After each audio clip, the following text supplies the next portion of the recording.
Okay, so a couple of things. First of all, the moon is in Leo. Thank goodness.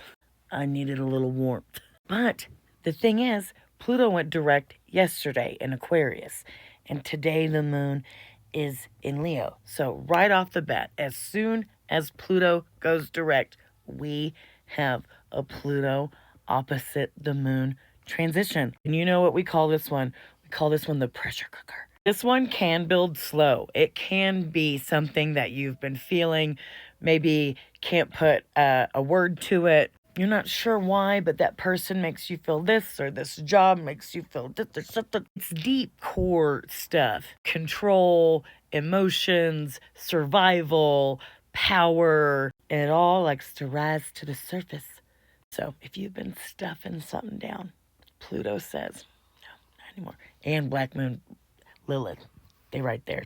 We'll get into that later. You might see it in your relationships, in your family, in your home, in your work, in your body. The thing that you keep pretending doesn't bother you, well, don't worry. You won't have to be asked anymore. Pluto ain't going to ask. He's going to excavate.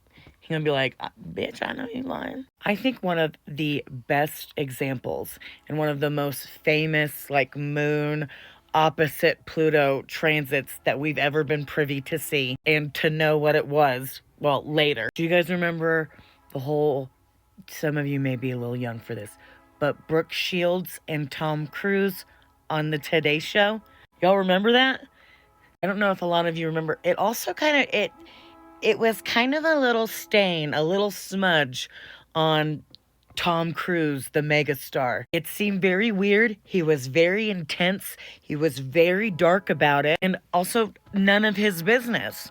Brooke Shields came on to talk about her issues with postpartum, and she wrote a book, and she talked about how therapy and medicine helped her and how people shouldn't suffer this alone. And for some reason, that really pissed off Tom Cruise. He got a bee in his bonnet. You know, like, and everyone had like known he was a Scientologist, but I feel, and again, my opinion, this was one of the first times that we were all like, oh, he's in a cult. And it was to Brooke Shields.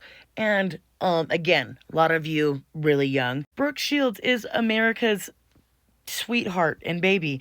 And in a horrible way. For some reason, she was so beautiful when she was young. Everyone was like, who cares? Who cares about laws or pedophilia or anything? She's beautiful. And I feel like so many people failed her. So many people. So I feel for Brooke Shields a lot. But man, that day she let everyone know that she wasn't that weak little girl that would do, she wasn't a weak little 14-year-old girl that would do what she's told. She said, why don't you stick to fighting aliens, Tom, and let mothers mother? It very much gave the energy of like something boiled over. But it was also like, what? Where did a fight between these two come from? Is there something else that we don't know? You know, when you Google or when you ask certain astrologers with Pluto and the moon, they always say it's romantic relationships. It's romantic. It's not. You know, it's in the end, it's power dynamics. It's any relationship. It's any, you know. Because what was Tom trying to do? Trying to display power. Oh my gosh, you use meds, you use this, you don't need to do that. Let me mansplain. She said, bitch, I just came up from my descent. Like, don't even.